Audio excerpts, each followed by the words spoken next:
Bentornati amiche, bentornati amici a questo nuovo appuntamento di 201 domande e risposte sul vino. Oggi tratteremo le domande da 101 a 110, quindi andiamo nella fase, diciamo così, discendente del nostro percorso. Noi abbiamo già superato la metà, quindi stiamo andando verso la fase finale, va bene? Quindi abbiamo ancora un bel percorso dopo di queste 91 domande, ma insomma penso che almeno dalle risposte che ho avuto di chi si iscrive al canale o vede i nostri video, insomma, penso che sia una bella rubrica, insomma, penso che alle persone sia piaciuta e che continui a piacere magari nei mesi successivi. Una particolarità di YouTube è che i video rimangono, quindi sono disponibili anche nei mesi successivi alla data in cui sono stati girati. Abbiamo parlato di iscrizioni al canale, eccolo qui. Allora iscrivetevi, vi invito sempre, canale Associazione Sommelier a Tavola con Bacco, per non perdere i video successivi a questo. Cliccate sulla campanella e come sempre un bel mi piace, è sempre gradito. Seguite le nostre attività su www.atavolaconbacco.it. Prima domanda, la domanda numero 101, questo me l'hanno chiesto veramente molte persone. Cosa non si dovrebbe mai mangiare con il vino? E io vedete che ho messo un carciofo, perché il carciofo ha questa sensazione di amaro in bocca che stona con il vino, dà fastidio. Poi ci ritorno dopo successivamente a questa risposta, ritorno un attimino indietro, però aggiungo anche che magari se abbiamo dei piatti preparati con aceto, tipo delle marinate, il vino insomma anche qui non va perfettamente, oppure abbiamo dei piatti con limone, molto limone, quindi che è predominante, ecco, quindi tutte queste sensazioni che stonano un po', va bene, di piatti agri, aciduli, amari e così via, è difficile da abbinare a un vino. Non è detto che non ce lo posso bere, assolutamente, certo che lo posso bere. Qui va bene, qui predomina il gusto mi piace o non mi piace, no? Ne abbiamo già parlato. Ma se andiamo a guardare la parte tecnica, effettivamente, insomma, è difficile fare un abbinamento del genere. Ma ho detto che tornavo un momento indietro perché un conto è mangiare, che ne so, dei carciofi alla giudia, che è difficile veramente da abbinare un vino, ma ad esempio se fate dei carciofi fritti con una bella pastella croccante, cambia, perché lì abbiamo altri ingredienti insieme al nostro carciofo. Poi chiaramente la parte amara, magari con la parte esterna più dura, viene tolta, quindi rimane la parte tenera, quindi ad esempio quello è un fritto, quindi olio in contrapposizione a che cosa? A alcolicità, va bene? Quindi un vino magari bianco con una buona dose alcolica sicuramente potrebbe essere un buon abbinamento, tanto per citare un paio di caratteristiche. Quindi questo per dire che è vero che ci sono degli abbinamenti difficili da fare con il vino, ma bisogna vedere il piatto come viene preparato e gli ingredienti come vengono scelti, quindi tutto è possibile. L'importante è ragionare sulle caratteristiche del nostro piatto o del nostro piatto gastronomico, del nostro alimento. In domanda numero 102, che differenza esiste tra struttura e il corpo di un vino? Allora, in realtà è la stessa cosa, solo che a livello, quando facciamo la degustazione, che cosa succede? Che nella parte visiva, nell'analisi visiva, noi facciamo la valutazione magari senza l'alcol, perché l'alcol, diciamo, evapora al momento che ne facciamo, almeno una parte, insomma, evapora quando ne facciamo, andiamo a valutare quei famosi archetti, no? Va bene?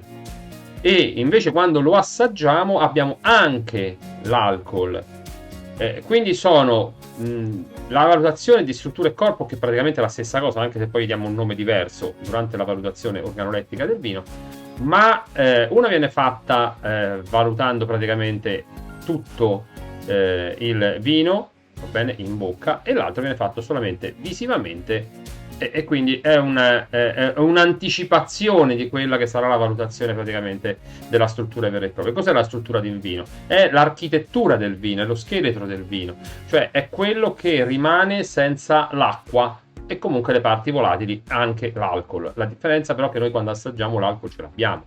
Quindi una valutazione viene fatta visivamente, mi dà un'anticipazione di quello che poi sarà l'assaggio, va bene, che farò del vino stesso in bocca.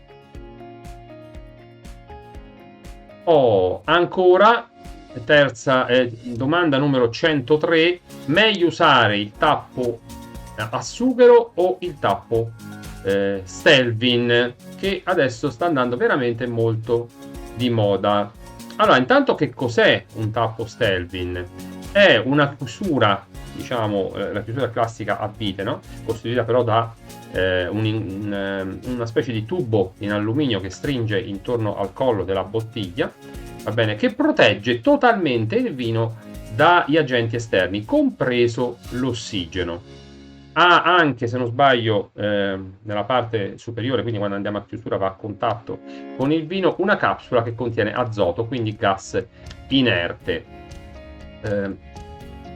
Negli ultimi tempi specialmente sostituisce molto il sughero, perché non mi dà possibilità di avere malattie che possano venire praticamente dal fungo che colpisce il sughero, e che non è possibile in nessun modo prevenire, scusate, e anche sì, va bene, anche prevedere, va bene? Quindi io posso mantenere il mio vino tranquillamente anche per lungo tempo, alle volte, dipende dal tipo di vino, dipende dal tipo di vitigno, senza avere paura che mi prenda determinati difetti che possano provenire da agenti esterni al vino stesso. Perde un po' di poesia, a mio parere, cioè il sughero noi siamo abituati ormai da tantissimo tempo, però sono molti produttori che lo stanno utilizzando, specialmente nei paesi tipo l'Australia, insomma, paesi lontani dalla nostra realtà, no? Quindi il sughero, sapete, o se non sapete ve lo dico, insomma, viene prodotto in gran parte in Corsica, nella nostra Sardegna e in pochi altri posti. Voi immaginate i sugheri che partono dalla Sardegna e devono arrivare in Australia, ad esempio, dove vengono prodotti anche degli ottimi vini, tra l'altro, insomma, durante il viaggio, insomma, non è proprio vicinissimo. Allora preferiscono spesso e volentieri mettere dei tappi tipo lo Stelvin. Quindi lo Stelvin protegge dagli sbalzi di temperatura, protegge dall'umidità, protegge anche a lungo. Non è indice di cattiva qualità del vino, assolutamente, va bene? Dipende che vino. C'è un altro fattore da tenere in considerazione: con l'utilizzo del sughero noi abbiamo una microossigenazione del vino. Chiaramente, mettendo lo Stelvin, questo non accade. Quindi, di conseguenza, il nostro vino ha bisogno di microossigenazione? No. Allora potrebbe andare benissimo lo Stelvin. Quando lo apriamo potremmo avere un sentore, un odore di ridotto, viene detto, ne abbiamo parlato un po' nel precedente video, e quindi di conseguenza magari dobbiamo un attimino aprirlo prima, metterlo magari nel bicchiere prima, oppure magari decantarlo, eccetera, ma non è detto che ci sia. Ecco, questa è la differenza. Quindi io sono favorevole allo Stelvin perché sicuramente è un'ottima soluzione per tantissimi vini. Domanda 104: la sigla DOP del vino equivale a DOCG? Allora, equivale anche a DOCG e equivale anche a DOC nella comunità europea e anche in Italia. Se non erro, è una legge della comunità europea del 2010 che introduce la DOP e l'IGP per i vini prima considerati IGT, va bene, quindi indicazione geografica protetta al posto di indicazione geografica tipica, e DOP, denominazione origine protetta, al posto di IOCG e la DOC, i nostri due prodotti praticamente a denominazione d'origine controllata e controllata e garantita. Troviamo ancora molti produttori che continuano a scrivere in etichetta DOCG e DOC. La DOP comprende entrambe, DOC e DOCG. Dice: come fai a distinguerle però se sono DOC o DOCG?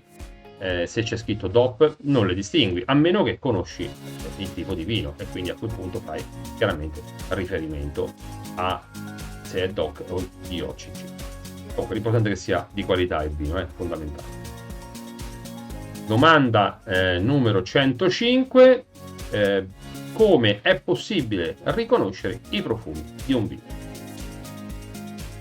Questa durante i nostri corsi sommelier molti me lo chiedono, perché io che sono ormai ho un po' di esperienza e anche i miei colleghi sono molto bravi, quando andiamo a fare specialmente l'esame olfattivo del vino riconosciamo molti profumi che l'allievo, specialmente di primo livello, l'allievo diciamo neofita, non riesce a percepire, ma questo succede a tutti, è successo a tutti.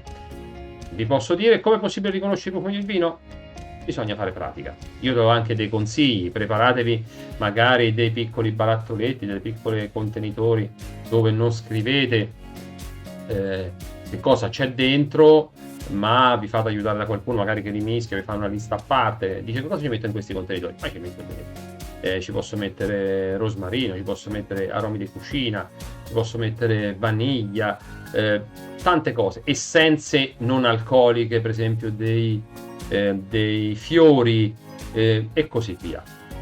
In primavera in particolare andate nei campi, in autunno andate nei boschi, recatevi nei nostri bellissimi vivai e fatevi un giro mettendo il naso sui fiori, insomma su tutte le spezie, le erbe aromatiche e così via. È l'unico modo, non ce ne stanno altri, è solo ed esclusivamente questione di pratica, non ci stanno altri. Io, se volete comprare anche quei kit pronti, comprateli, non ho nulla in contrario, ma la pratica non la batte nessuno.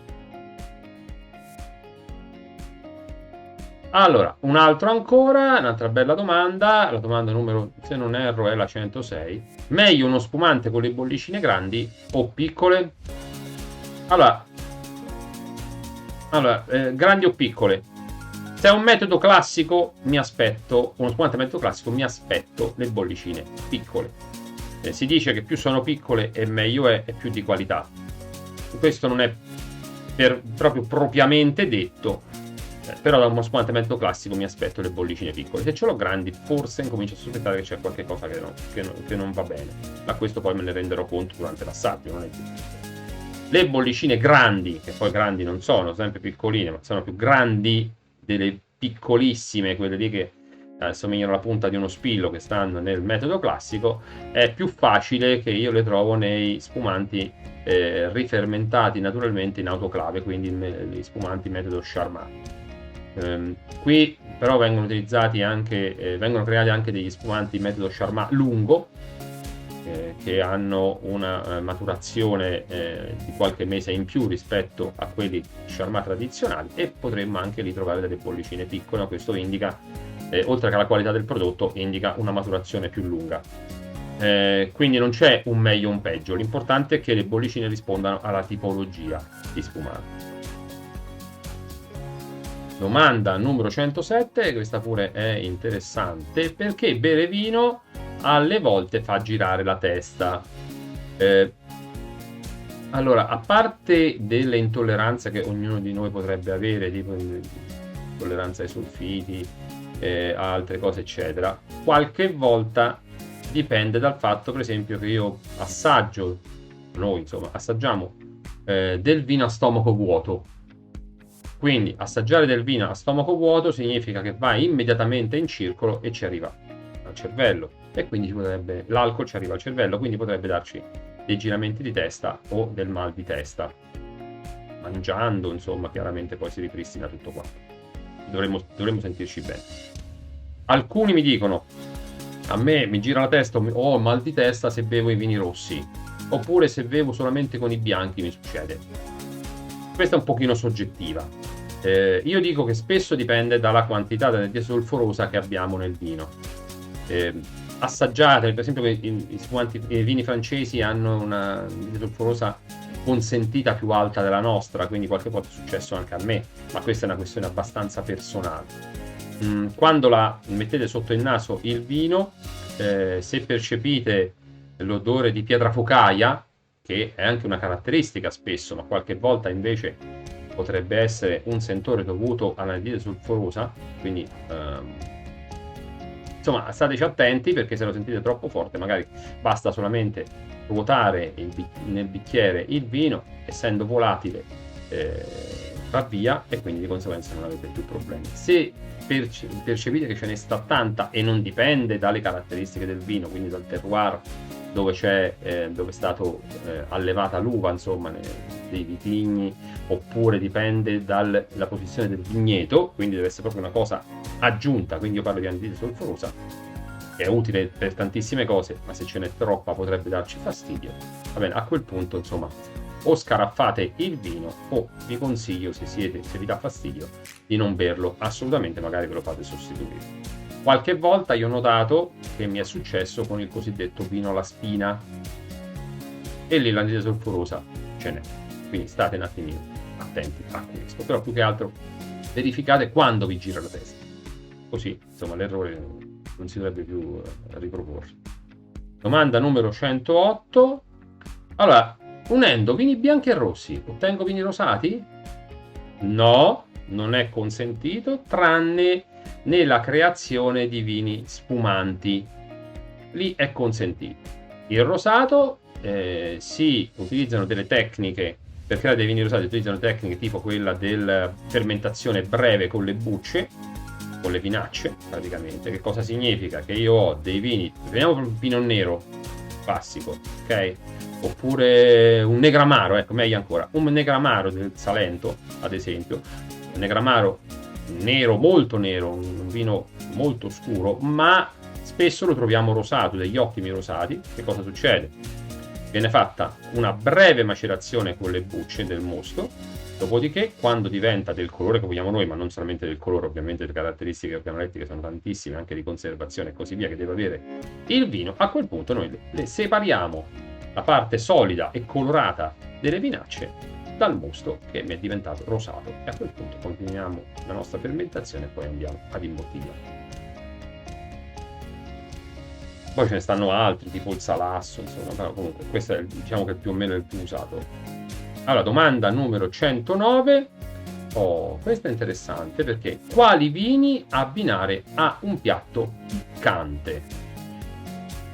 Dipende che piatto piccante è. Allora, se sono dei vini, scusate, se sono dei piatti speziati, ad esempio di tradizione asiatica, è un bel problema. Di solito i piatti piccanti che cosa hanno? Hanno pungenza in bocca, profumi molto intensi, lunghezza gusto-olfattiva molto importante. Dopo la deglutizione spesso lasciano l'amaro in bocca, almeno queste 4 caratteristiche. Poi la struttura varia in base al tipo di piatto e così via. Quindi la pungenza, dobbiamo avere un vino che abbia una determinata morbidezza in bocca, quindi passaggio in legno, glicerina, magari anche alcol, va bene? Quindi morbidezza, che mi riesca ad arrotondare questa forza, questa piccantezza, questa pungenza che ho in bocca. Intensità di profumi, per forza, perché altrimenti le spezie la fanno da padrone, e la piccantezza anche delle volte, però noi dobbiamo avere più che altro, se è piccantezza solamente è un conto, mettiamo, che ne so, uno spaghetto al peperoncino, una cosa abbastanza semplice, ma se io prendo qualche cosa con zafferano oppure le spezie tipiche orientali o cinesi, diventa un po' un problemino. Quindi mi serve un'intensità al naso olfattiva e un'intensità e una persistenza, oltre che intensità, gusto olfattiva. È importante questo qui. La struttura, ho detto, è una cosa abbastanza relativa, dipende dalla tipologia di piatto che abbiamo. Queste sono più o meno le caratteristiche che ci interessano. L'alcol per piatti esotici non è mai determinante, è difficile che sia determinante. Sono queste altre sensazioni, anche quest'amaro che vi dicevo prima, no? Anche l'amaro, come lo contrasto con l'amaro? Sempre con la morbidezza. Non è detto che non debba utilizzare anche un vino che abbia un residuo zuccherino, tipo un vino abboccato o amabile, che spesso e volentieri io ho visto che mi risolve molto l'abbinamento, perché questo zucchero residuo riesce un po' a compensare queste sensazioni forti che ho in bocca. Io ho il naso, immaginate il pepe, la senape, il zafferano, chili, quanti ce ne stanno. Quindi ricordatevi, dobbiamo fare in modo di arrotondare queste sensazioni, diciamo, e anche accompagnare i profumi e i sapori nel tempo. Domanda 110 e terminiamo anche questo video. Come si impugna un calice di vino? Allora, io adesso non ho un calice, ma prendete conto di questo calice che state vedendo qui sul video, va bene? Vedete, è formato calice in alto, stelo, e poi c'è un piede, diciamo così, del bicchiere, del calice. Allora, indice e medio sopra il piede, anulare e mignolo sotto, e il pollice in posizione opposta all'indice e al medio. In questo modo impugniamo perfettamente il calice di vino. Possiamo anche fare la cosiddetta rotazione, no, del vino all'interno del bicchiere, e manteniamo la mano lontana praticamente dal nostro naso, perché è praticamente in basso, diciamo verso il piede del calice, quindi lo teniamo abbastanza lontano dal nostro naso. Questo è il metodo migliore per poter impugnare un calice di vino. Poi ce ne stanno altri, ma questo qui è il classico. Quindi ricordatevi, indice e medio sopra il piede, anulare e mignolo sotto, e il pollice alla parte opposta. Questo è il metodo migliore per poterlo impugnare. Allora, siamo arrivati al termine di questo video. Io vi ricordo ancora di iscrivervi al canale Associazione Sommelier a Tavola con Bacco, cliccando anche sulla nostra campanella. Io vi do appuntamento per il prossimo video, dove parleremo delle domande dalla 111 alla 120, con tante altre curiosità e informazioni su questo magico mondo che è quello del vino. Grazie a tutti quanti, vi aspetto alla prossima volta. Ciao a tutti!